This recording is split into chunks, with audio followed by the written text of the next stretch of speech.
दोस्तों, तारीख थी 14 अगस्त 1947। आज से करीब 73 साल पहले की वो ऐतिहासिक रात जब पूरे देश का माहौल एकदम अलग था। हर तरफ हलचल थी।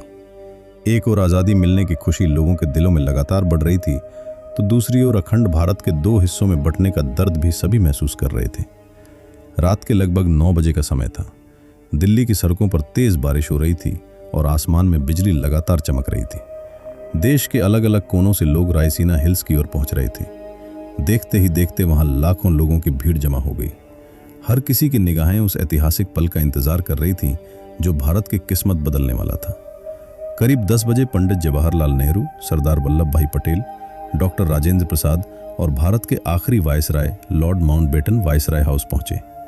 अब आज़ादी की घड़ी बस कुछ ही पलों की दूरी पर थी।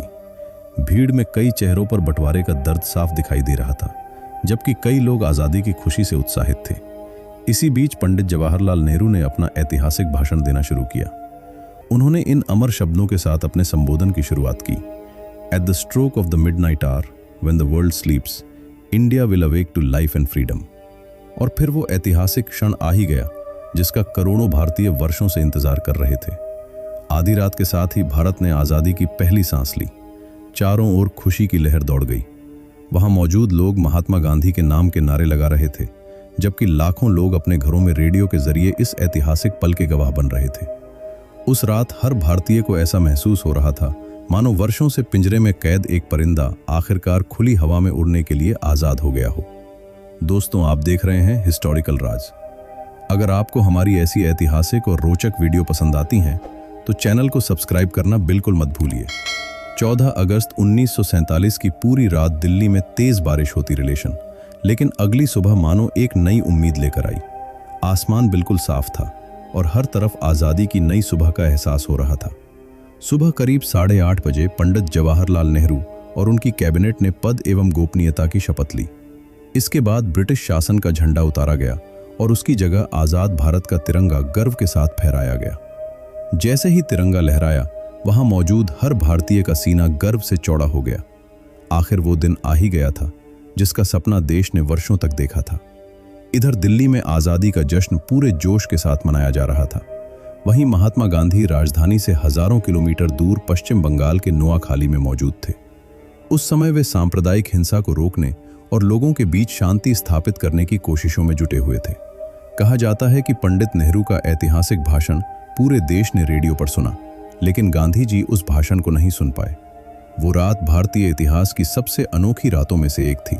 लोग जब सोने गए तब वे एक गुलाम देश के नागरिक थे, लेकिन अगली सुबह उनकी आंखें एक आज़ाद भारत में खुली। हालांकि इस आज़ादी की खुशी के साथ एक गहरा दर्द भी जुड़ा हुआ था। अखंड भारत का विभाजन हो चुका था और देश का लगभग 3,46,737 वर्ग किलोमीटर क्षेत्र पाकिस्तान का हिस्सा बन गया। करोड़ों लोग एक नई सीमा के दोनों ओर बट गए। जो लोग कल तक एक दूसरे के साथ भाईचारे से रहते थे, वे अचानक दो अलग अलग देशों के नागरिक बन गए। आधी रात के साथ ही भारत और पाकिस्तान का जन्म हुआ। एक ओर हिंदुस्तान था और दूसरी ओर पाकिस्तान। ये केवल नक्शे पर खींची गई एक लकीर नहीं थी, बल्कि लाखों परिवारों की जिंदगी बदल देने वाला फैसला था। विभाजन के बाद कई इलाकों में भीषण दंगे भड़क उठे। जो लोग खुद को पाकिस्तान में सुरक्षित समझते थे, वे वहां चले गए, और जो भारत में सुरक्षित महसूस करते थे, उन्होंने भारत की राह पकड़ी। लाखों परिवारों को अपना घर-बार छोड़ने पर मजबूर होना पड़ा। इस दौरान हजारों लोगों ने अपनी जान गंवाई। इतिहास में इसे दुनिया के सबसे बड़े जन विस्थापनों में से एक माना जाता है। कई लोगों का मानना है कि इस पूरी स्थिति की जड़ ब्रिटिश शासन की डिवाइड एंड रूल, यानी फूट डालो और राज करो की नीति थी। कहा जाता है कि वर्षों तक अपनाई गई इस नीति ने भारतीय समाज में अविश्वास और सांप्रदायिक तनाव को बढ़ाया, जिसके परिणाम बाद में बेहद दुखद रूप में सामने आए। विभाजन के कारणों को लेकर इतिहासकारों की अलग अलग राय है। कुछ लोगों का मानना है कि मोहम्मद अली जिन्ना देश के पहले प्रधानमंत्री बनना चाहते थे, जबकि पंडित जवाहरलाल नेहरू को प्रधानमंत्री बनाए जाने की संभावना अधिक थी। इसी राजनीतिक मतभेद और अलग राष्ट्र की मांग ने हालात। दरअसल भारत को आज़ादी देने की प्रक्रिया काफ़ी पहले ही शुरू हो चुकी थी। इसी उद्देश्य से लॉर्ड माउंटबेटन को भारत का अंतिम वायसराय नियुक्त किया गया, ताकि सत्ता हस्तांतरण की प्रक्रिया पूरी की जा सके और ब्रिटिश शासन का अंत किया जा सके। लेकिन उस दौर में हिंदू और मुसलमानों के बीच तनाव लगातार बढ़ता जा रहा था। कई इतिहासकारों का मानना है कि ब्रिटिश शासन की फूट डालो और राज करो की नीति ने इस दूरी को और गहरा कर दिया था। वर्षों तक चली इस नीति का असर इतना व्यापक था कि आज़ादी की दहलीज पर पहुंचते पहुंचते देश सांप्रदायिक हिंसा की आग में झुलसने लगा।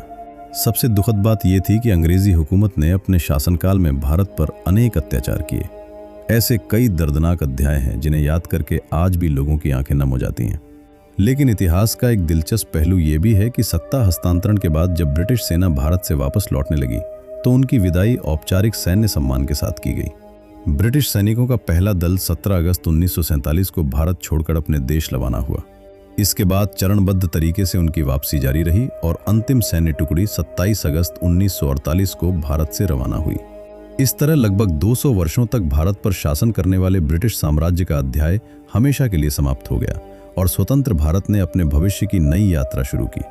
लेकिन आज इतने वर्षों बाद सबसे बड़ा सवाल हमारे सामने यही खड़ा होता है, जिन स्वतंत्रता सेनानियों ने इस देश की आज़ादी के लिए अपने प्राण न्योछावर कर दिए, जिन्होंने अपनी आखिरी सांस तक मातृभूमि की सेवा की, क्या हम वैसा भारत बना पाए हैं जिसका उन्होंने सपना देखा था? क्या आज का भारत उनके सपनों पर खरा उतरता है या हमें अभी भी बहुत लंबा सफर तय करना बाकी है? इस सवाल का जवाब आप हमें कमेंट करके ज़रूर बताइए।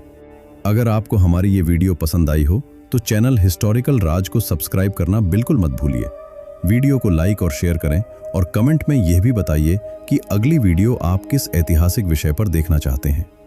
वीडियो के अंत तक हमारे साथ बने रहने के लिए आपका दिल से बहुत बहुत धन्यवाद।